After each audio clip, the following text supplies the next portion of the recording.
Cari amici, e questa è la seconda puntata, oltre quella di ieri, perché bla bla bla vuol dire parole, parole, parole, vuol dire che i discorsi di fine anno e anche quelli di inizio anno continuano ad essere parole, parole, parole, parole. Cioè tutti, notate bene, tutti hanno la soluzione. Tutti hanno la soluzione. Non ce n'è stato uno di tutti i politici, dall'estrema destra all'estrema sinistra, che abbia detto scusate, ma non ne capisco niente, me ne vado. Oppure scusate, ho bisogno di studiare il problema. No, no, no, no, tutti ce l'hanno. Tutti ce l'hanno. Tutti ce l'hanno e stiamo ancora a parlare? E adesso tutti ce l'hanno e stiamo ancora a traccheggiare? Ci stiamo facendo infinocchiare. Un esempio per tutti, che calza perfettamente proprio nel nord-est. Le autostrade sono aumentate di circa il 20% da queste parti, molto meno altrove, con punte anche maggiori per alcune tratte particolari.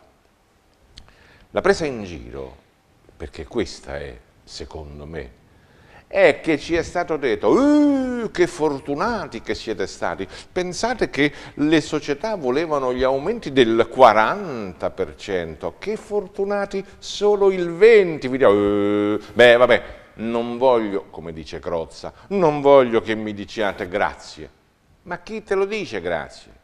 Ma chi te lo dice? I pendolari che sono costretti a fare avanti e indietro? Grazie. Ma avete la faccia con il segno delle mutande qui? Ma vi rendete conto di quello che state dicendo?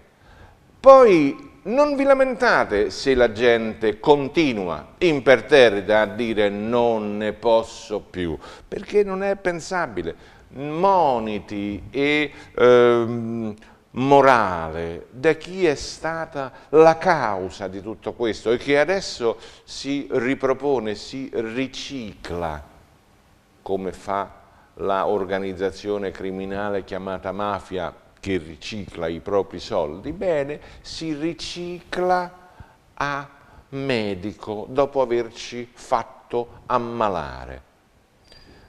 L'unica battuta che posso dire è, mutuandola da un film che è in programmazione in questo periodo nelle sale: avete scommesso sul fallimento di questo Stato e ci state riuscendo.